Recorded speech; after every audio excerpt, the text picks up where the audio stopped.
All right, welcome back to the Sooner Pocket Podcast. Another episode here with Sam and Chris Knight, coming to you live from Norman, Oklahoma. For me, at least. Chris is not coming to us live from Norman, Oklahoma. Chris, you're in Chicago. How's the weather today? It is warming up. It was a high of 79 today. I took the fiance out for a birthday dinner, belated birthday dinner, and we decided to walk back. It was just a 20-minute walk, and it was a nice night out. A lot of people eating outside, clear skies. Nice time in Chicago right now.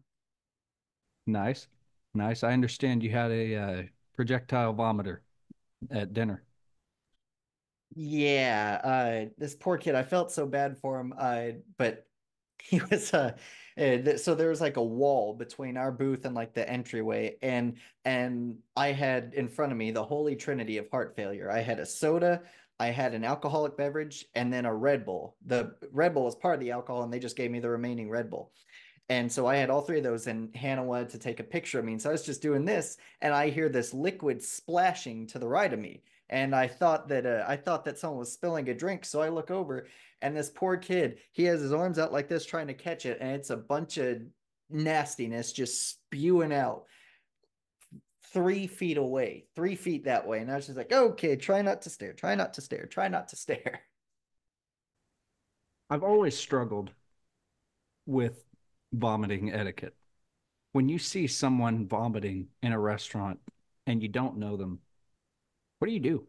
Because on one hand, you want to ignore them, you don't want to see the grossness, and you don't want to call attention to it. But on the other hand, am I a jerk if I ignore it, or should I be offering assistance? I don't know, that there's nothing particularly enticing to me about going over and helping a stranger who's projectile vomiting if they're not dying. But I I've I always struggled with think that one. as much as everyone comes to a football podcast to hear these types of conversations, I think it would depend on their age. Like if it's a really old person or if it's just a kid, you might go over and just say, "Hey, can I get you a paper towel? Can I get you an app? Can I get you something?" Or if like it's someone who has no one around trying to help them, just like bring them a napkin or something. But if it's someone who already has someone there with them, you act like nothing is going on. You That's just fair. ignore it and hope for the best. That's fair. Circumstance dependent. Projectile vomit is how I would describe the Thunder losing their 17-point lead tonight. Sam, that was bad. That was horrible. Hey, I got to do what I can to keep this interesting, right? The Thunder barfed all over the lead they had, ended up losing the series, I believe, 117, 116, 118, 117, something like that, 1 point game. Um, Hopeless shot there at the end from us after the very questionable foul call on Shea. Um, didn't care for it. At the end of the day, really young team that overachieved. And I think we're going to be better for it next year, having the experience under our belt. Um, don't know for sure that we'll get a 1 seed next year, obviously, but to at least have the experience there and be able to notch that in our belts a little bit collectively. I would say this season's a success. Again, we're ahead of where we were supposed to be, and young group that gained a lot of good experience. If you're the second youngest team in the NBA and you end up clinching the number one seed in the West, uh, a, a division that has Luka Doncic and the Mavericks in it, that's no small feat. Shea Gilgeous-Alexander, MVP candidate all year long. We had a heck of a team, some incredible defenders. It was just wasn't our year. But you know what? It's we gave the Thunder everything. We gave the Mavericks everything they had, everything we had. We made them work for every point. There was one win in there that the Mavericks had where they kind of just had it in the bag the whole time. But other than that, we made them work for every win, and so we'll get them next time. Yeah, yeah, that's all you can hope for. Moving on to a better note, the OU women's softball team today did face off against Oregon, pulled out a 6-3 victory. We're up 1 game to none on Oregon. Just got to win 2 out of 3. We have a second game against Oregon tomorrow, and we win that one. We're on to the Super Regionals against one of either Florida State, Auburn, or Central Florida. Um, Not sure at this point which one it's going to be, but Florida State naturally is a pretty familiar opponent to OU in softball, at least. We've ended up playing them in the tournament a few times in recent years. Two of the last three national championships were against Florida State. Yeah, yeah, and I'll tell you the crazy thing about this softball team this year. I think compared to the last three seasons, everybody would acknowledge this has been a down year for Oklahoma. Is it not just a testament to the long-standing dominance of our squad that this down year is that this year is a down year? I mean, the with the dominance that we've won a lot of games, sure, we've dropped some, but it's something to me, and it really says a lot that the kind of year we're having, which would be a glowing success for a ton of teams, is what we consider a down year. I think that's really special. We won a bunch of games. I don't think we reached the double digits in losses. We're a number two seed in the tournament, which I have feelings about that I'll get to in a second. We won the Big 12 softball tournament, won the Big 12 championship, and that is considered a down year for OU. That is one heck of a run. That's like when Nick Saban's Alabama teams would come in the playoffs at number four, and you're like, oh man, this is a down year when they still made the 14 playoffs. I'm not sure how I feel about OU being number two because, like, here's the thing: Texas is number one. There are those who will say, well, Texas won the regular season series against OU. Yeah, well, we won the conference championship against Texas. We played 4 games against Texas this year and won half of them. Neither team has the full advantage over the other. But the most important game of them all, a conference championship game, OU pulled that one out. So I have trouble. I have trouble putting Texas above OU, especially considering OU's overall record across all of softball was better. I think we beat more ranked teams than they did, but neither here nor there. It doesn't matter at the end of the day. We can still make it to Oklahoma City and take the whole thing and be the first softball team ever to four-peat. And with that squad, they waited until the Big 12 tournament to really explode on offense, like we're used to seeing them explode. But boy, did they come on. Then yesterday against Cleveland State, they run ruled them. We beat Oregon pretty decisively today. It was 6-1 at one point. I have trouble believing that there are too many teams who could stand in OU's way. We end up having to play Florida State though after this round. That's not going to be an easy fight. No, Florida State's never easy.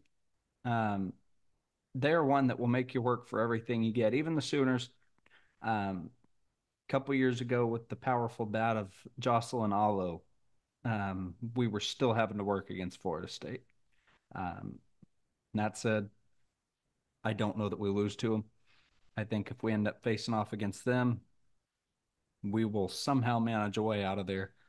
This team seems to be getting hot right now, right when they need to, right at the key point of the whole season. In the College World Series.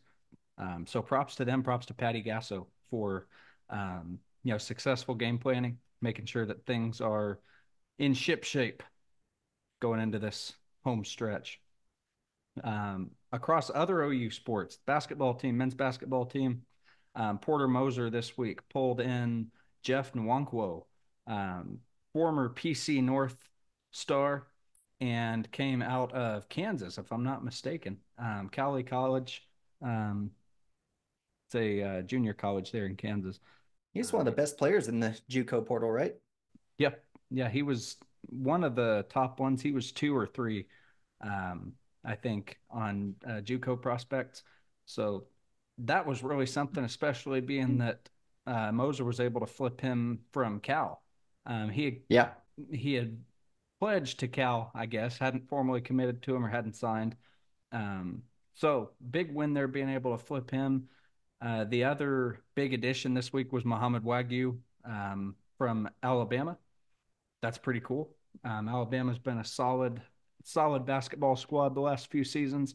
Got some good leadership there, so being able to bring in a guy with some experience, really big guy too, get some size in there under the rim. Um, I think that'll give us some room, I think, to open up a little bit Oh in yeah. the in our first year there in the SEC. Maybe get Wagyu back against his old team. I don't know for sure if we're playing Alabama this We year. are. Yeah. Okay. And you know, Nate Oates, he's done an incredible job at Alabama. Alabama's actually expected to be the number one team in the country going into next basketball season. And to get a player from a squad that's supposed to be the number one team, it would be like if OU got a player from Georgia in the transfer portal, someone who had played a nice amount of time. Now, I don't think Wagyu was a starter at Alabama, but he got a nice amount of time on the court. And so that is a heck of an overhaul. I am no basketball expert. They're those who get paid millions a year to analyze basketball, and I'm certainly not one of those. But you know, I love Porter Moser. He's a very likable guy, and they love him up here in Chicago. He throws the first pitch out at Wrigley sometimes because of his time at Loyola Chicago. But I don't know if there's any way that we can get any type of sustained success if we have to completely rebuild the roster every year. Last year's this previous season's roster was completely different than two Yep. seasons ago. And then this coming season, it's almost a 100% overhaul. I think Jalen Moore is the one player who's returning. Almost a complete overhaul again. And if you look at these teams that have been consistent, like Gonzaga with that player, I can't remember his first name, but his last name is Timmy. You look at the Drew players that Timmy. Baylor's had. Yeah, you look at the players that Kansas had. They get these players in and they hold on to them. They do whatever they can to keep them there. And when you get a group of five guys who are in the same system for 3 years, for 4 years, that is an elite basketball team. That's one of the reasons Alabama's done so well. It's one of the reasons Kansas, Gonzaga, Baylor, it's one of the reasons they've all done so well is because they're getting in these players and they're keeping them. It's just like a lot of these teams in college football, like Michigan State. Look at Michigan State in 2021. Mel Tucker took the complete overhaul every year process to his team. He built his entire roster every year with the transfer portal. And in 2021, they almost made it to the college football playoffs. They had a hell of a season. They had Kenneth Walker back there who was really helping them. They had one heck of a season. And then he did the same thing. He completely overhauled the entire roster and he sucked. He was horrible in 2022 again. It's just I have trouble believing that Porter Moser will be able to find any type of sustained success if we keep having to overhaul the roster. That I think said, you're exactly right. that said, I think I think what he's doing is working, and I think we at least have a chance of getting to the tournament next year. Yeah. Yeah, I'd agree with that. Another example, there's Armando Bacot at North Carolina. Um, Big man. I tell you, there's something about him on the court that just frustrates me to watch when he's playing when he's playing Oklahoma, when he's playing any team that I somewhat want to root for. He is so good under the rim. It's frustrating to watch. Not as bad as watching Luka. Luka is someone I cannot stand to watch. He is arguably the most unlikable player in at least in the postseason right now. And he Um, knows it. Boy, does he know it. Does he know it? You mentioned going to Wrigley. Porter Moser going to Wrigley to throw out the first pitch there. You live pretty close, if I'm not mistaken, to Wrigley. Mm-hmm. Um, what's the environment like there? If we were going to compare that to, an OU basketball game or maybe even an OU football game, is it a um, very crowded environment, very electric? What's it like? It is. It's I live about a 7 minute walk away from Wrigley Field. For anyone who might be in Chicago listening to this, I'm right near the Addison stop on the Red Line. But Everybody write uh that down. If you disagree with something Chris said, you know where to find him. Addison on the Red Line. No, but it when it comes to attendance, it's much more like OU football than it is OU basketball. OU basketball, there'll be games in the season where barely half of the Lloyd Noble Center is filled. But Wrigley Field, you'd be hard pressed to find a game that isn't nearly sold out. I mean, there's buildings right behind the stadium that I think it's called like Wrigley Rooftops, where basically they have stands on the roofs that you can buy tickets for, where you're not in the stadium, but you can still see everything that's going on. And whenever the Cubs do something good, it is one heck of an atmosphere. just look at the game that we played today. We lost the 3 game series against the Pirates, but today we beat the Pirates 1-0. And it was in the most exciting way. It was a play at the plate in the bottom of the ninth. Uh, Oh man. Tie game at 0. Cody Bellinger was on second base, and we got a base hit to center field, and he came racing home. And it was about as close gets. I had to watch a replay to make sure that he was safe, but Cody Bellinger just got in time with 1 out in the bottom of the ninth. I'll have to send the video to you. You can hear the crowd just erupt. I mean, and it doesn't matter how good or bad the team is. Last year, we didn't even make it to the playoffs. We came close, but we kind of collapsed at the end. Even then, there are some days I'll be walking to the grocery store that's right by our apartment, and I can hear Wrigley a few blocks away. I can hear the fans cheering at something that's going on. Or like about a week ago, there was a walk-off home run hit in the bottom of the ninth. There was a walk-off home run hit Gotta at love a walk Wrigley, off. and someone posted a video. They were about 4 blocks away, and you could hear the fans singing the "Go Cubs Go" song. Uh, from blocks away. And so it is an electric atmosphere. The best comparison I could make in college football terms is Nebraska. They're not the best team, but they sell out almost all their games, and it's still a high energy place. Yeah. Yeah, that is something. Um, when I think of walk-offs, and we drift back toward OU football a little bit here. When I think of walk-offs and maybe what the biggest walk-off moment is, at least in my lifetime, for OU football, I've got to go back to Blake Bell hitting Jalen Saunders in the corner of the end zone in Stillwater. Um, Yep. that game was crazy, and it's like you mentioned, having the electric atmosphere there, and all the marbles at that point for the Big 12 championship because we didn't have the game. Um, so the winner of that game was going to be the Big 12 champion. Mm-hmm. And the way that whole game had gone, to have Blake Bell drive the field, um, hit Jalen Saunders in the back of the end zone with what 16 seconds left or so. I I believe think it was like OSU with 20 something seconds. yeah, And basically we left might them get with some nothing, angry. and then got the scoop and score there at the end. Mm-hmm. We might get some angry pokes saying that Blake Bell threw an interception on that drive that was overturned, but Yeah, I we Drake might have gotten Stoops lucky was with that one. interfered with too. Drake Stoops was Twice. interfered Well, with. not twice.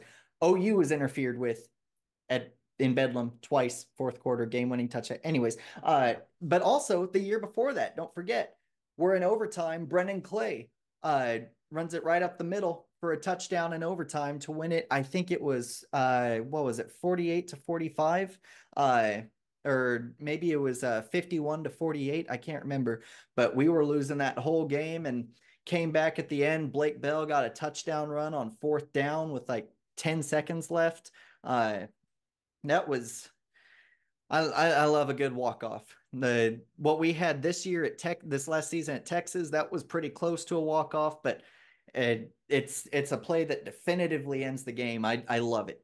One of my yep, favorite things in the world. yep. While we're revisiting old OU stuff, I want to offer you a trivia question. Go for it. So Jerry Schmidt, we know we got back when Brent Venables came back. Love him. He's won national championships with a few schools, actually. Which of these schools did he not win a national championship with? Okay. Notre Dame, Tennessee, and Florida. I didn't even know he was at those schools. Is this as a player or as a coach? As a strength and conditioning coach. Okay.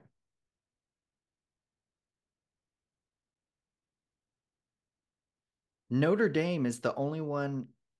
I'm going to go with Notre Dame. It is Tennessee. Ah, Tennessee, he did not win a championship with. Uh, Florida, I believe he won a title when Bob Stoops was there. I think Stoops was there as the defensive coordinator at that point in '96. And Notre Dame, he won with in '88, and obviously came to OU with Bob Stoops, and then in 2000 won one here. Um, hmm, so a lot of championship experience with that man. yeah, definitely. And hopefully, you and I are going to be getting a lot of championship experience soon, July 19th. NCAA 25 coming out. I may have I'm to I'm take the gonna day off, Chris. I'm gonna be uh I'm gonna be doing two dynasties. One with OU, of course, and then the other one I might pick like Wyoming, Idaho. I'm gonna put Georgia on my No, schedule. I'm gonna put Idaho. I'm gonna put Ohio State on the schedule, Alabama, and I'm gonna win a national championship with them. you can't start with something as good as Wyoming. You got to start with Army. Go triple option. But See you if you know, can see if you can work it out of these teams defensively. after a few years, anytime I'd play Dynasty on NCAA 14, after a few years in there, the service academies would almost always be at the top because even the computer defenses could not figure out the triple option. Uh, and triple option, that actually brings me to my trivia question. In the 70s, when we were running the triple option, the wishbone, 1974 to be specific, the Oklahoma Sooners went 11-0. What bowl game did they play in that year? 1974, in our triple option days. I'll take a semi-educated guess and guess the Orange Bowl just because that was a pretty frequent bowl for us in the 70s and 80s. That was a very frequent bowl for us. But at the end of the 1974 season, after going 11-0, the Oklahoma Sooners did not play in a bowl game because they were on probation. Well, that sucks. Probation sucks. You're gonna come on this show and hit me with a trick question. I can't believe it. Remember that, everybody. Addison Avenue on the red line. Pay Chris a visit. Go for it. Get me my trivia redemption here. Headed into this season, we've got a heck of a defense building up. Getting Dominic Williams from TCU out of the transfer portal a couple weeks ago. Made some other nice splashes in the transfer portal, being widely recognized as a top SEC school in terms of the transfers we pulled in this offseason and this spring. Um, Overall, it's been a heck of an offseason. A lot of ups, not very many downs. Um, as we go into this season, I know you and I were talking about this recently. Um, On three has us with the fourth best linebacker room, I believe, in college football and the second best one in the SEC. What are your thoughts on that? Because when I look at Stutzman, I see Kip Lewis, I see Jaron Kanik, Shane Witter, Kobe so many of McKenzie. these. Yeah, Kobe McKenzie too. I see so many of these guys, and it surprises me a little bit to see us second place in the SEC. But for our first season there, it's not bad. What are your thoughts? You know, I'm just glad we're in a top anything list on the defensive side of the ball for how long it went. Shane Witter, I actually think he recently transferred. But even then, we are loaded at the linebacker room. It would be hard to put any linebacker room above Georgia. They're the one who's both number one in the country and in the SEC according to On Three. But we that linebacker room, a good linebacker group can make the difference in a game, whether it's in pass rush or pass coverage.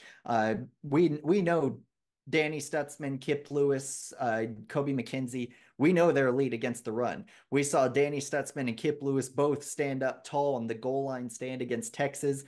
We saw Kobe McKenzie really come on towards the end of the season. He helped. He helped late in the game against SMU, help keep them from coming back. He really helped out against West Virginia. I mean, that is a loaded linebacker room. Danny Stutzman is arguably the best linebacker in college football, and I will hear nothing to the contrary. I am so excited to see the defense that Brent Venables brings to OU. And his first stint at OU, it was his second year that he really got the defense rolling to that at that elite level because it was the defense that won the national championship in 2000. Yeah, Quentin Griffin was good. Josh Heupel was the Heisman runner-up. He had a heck of a season, but the defense is the reason we won that national championship. We held the number one offense in college football that year to 0 points. Their only points were a safety because of a bad snap on a Yeah, punt. the defense shut them out. We We shut out the number one offense in the country. We go up against a top 10 Texas team and beat them, what was it, 63-14?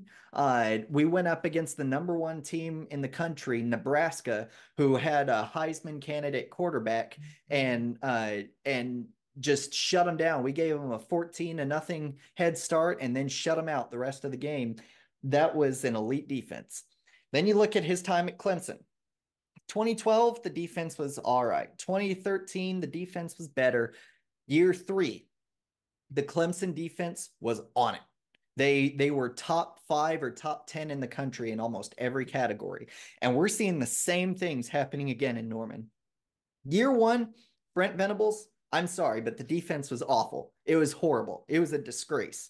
David Ugwoegbu, I loved him at OU. He yeah, as Chris Fowler called him in the 2020 Bedlam game, Ugawugbo. And then he called him Ugwoegbu right after. Kirk Herbstreit was the only one who got it right. But no, that defense was horrible. And don't even get me started on the secondary that year. CJ Colden was the only good thing in the 2022 defense. 2023 defense at the end of the season left a little bit to be desired. We kept teams out of the end zone, but we let them get 500 yards a game. Like it was kind of in the TCU game. We're gonna act like that didn't happen. We beat them, but that third quarter was a disgrace. But most of the rest of the season, we were great. We had a goal line stand against Texas and against West Virginia. And if it wasn't for a penalty from Jaron Kanik, we were about to get a third goal line stand against UCF, if you remember correctly. They had it 1st and goal at the 1, and suddenly it was 4th and goal at the 1, but he committed an unsportsmanlike, and that changed the whole game. But anyways, we had one heck of a defense, and we're returning our best players, and we only brought in better players. We brought in what was his name? Dominic Robinson from TCU. We brought in Williams. That's right. We brought in David Stone and Jaden Jackson from high school. We brought in our defensive line is huge. Our linebackers are one of the best in the country, and the beat writers, I'm sorry if you're watching this. I know I'm going to butcher your last name, but I think it's Bob. How do you pronounce it? Prizibolo? Do you know how to pronounce it? I don't.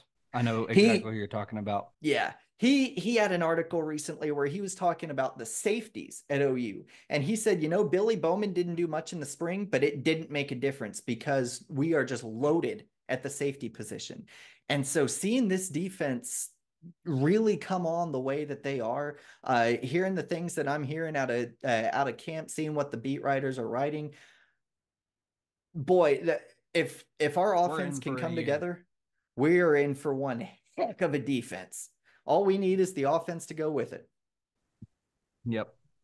And hopefully something that Seth Luttrell will shore up a little bit, just in terms of consistent tempo and stuff, being able to change it up when you need to, but not unnecessarily, and not hitting Jalil Farouk or whoever else on the little wide receiver sweep. Let's use. I don't think there was one of those. I don't think there was one of those in the Alamo Bowl, which that was the most encouraging thing I saw. Not the bomb Jackson Arnold threw to Brennan Thompson, but the lack of jet sweeps. Yeah, no doubt. Well, this has been Sam and Chris on the Sooner Pocket Podcast on this Saturday, May 18th. It's been good talking with you guys. We will be back with you in late June, hopefully with some more good recruiting updates. Maybe hopefully with the softball national championship. Yep. Softball national championship will be decided by June 7th. That's if it goes to a full set of games. So look forward to that. And keep your heads up. Stay cool as we get through the first month of the summer. And Boomer Sooner. Boomer Sooner.